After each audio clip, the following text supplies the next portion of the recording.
മലയാളത്തിലെ ആദ്യത്തെ web series ഗണത്തിൽപ്പെടുത്താവുന്ന, അതേപോലെ പോലീസ് ഇൻവെസ്റ്റിഗേഷൻ ത്രില്ലർ വെബ് സീരീസിൽപ്പെടുത്താവുന്ന ഒരു ഇതാണ് കേരള ക്രൈം ഫയൽ സീസൺ 1 ആയാലും സീസൺ 2 ആയാലും. അതുപോലെ പ്രധാന റോളുകൾ അന്ന് സീസൺ 1 കൈകാര്യം ചെയ്ത് നമ്മുടെ ലാലും അജു വർഗീസ് ഒക്കെയാണ്, അവരും ഇതിലുണ്ട്. പക്ഷേ മെയിൻ ലീഡ് ചെയ്യുന്നത് അർജുൻ രാധാകൃഷ്ണൻ എന്ന് പറഞ്ഞ പുള്ളിക്കാരനാണ്.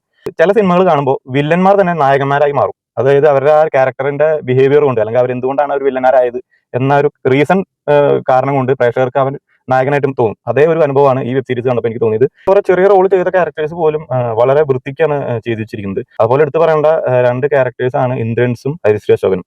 ഇന്ദ്രൻസിന്റെ ഒക്കെ റോൾ എന്ന് പറഞ്ഞു കഴിഞ്ഞാൽ ആളെ കാണുമ്പോൾ നമുക്ക് അത്ര ഉള്ളെങ്കിൽ പോലും ആളുടെ ഒരു പവർ അതിൽ കാണിക്കുന്നുണ്ട്. അതുപോലെ ഹരിശ്രീ അശോകൻ എന്ന അയ്യപ്പന്റെ എന്നുള്ള റോൾ അദ്ദേഹം വളരെ അടിപൊളിയായിട്ടാണ് ചെയ്തിരിക്കുന്നത്. ഇതിലെ വില്ലൻ പുള്ളിയുടെ ആക്ടിങ് വളരെ കിടുവായിരുന്നു. അവസാനമൊക്കെ പുള്ളിയുടെ ഒരു എന്താ പറയുക, ഡയലോഗ്സ് ഒന്നും ഇല്ല, പുള്ളി എക്സ്പ്രഷൻ വെച്ചിട്ടുള്ള പരിപാടികളാണ്. പക്ഷെ അത് ഒരു ചെറിയ നടനിൽ നിന്നും ഒരു വലിയ നടനിലേക്കുള്ള ഒരു ട്രാൻസ്ഫോർമേഷൻ ആയിട്ടാണ് എനിക്ക് തോന്നിയത്. അപ്പോൾ നിങ്ങളിത് കണ്ടിട്ട് നിങ്ങളുടെ അഭിപ്രായം പറയും. Okay, bye bye.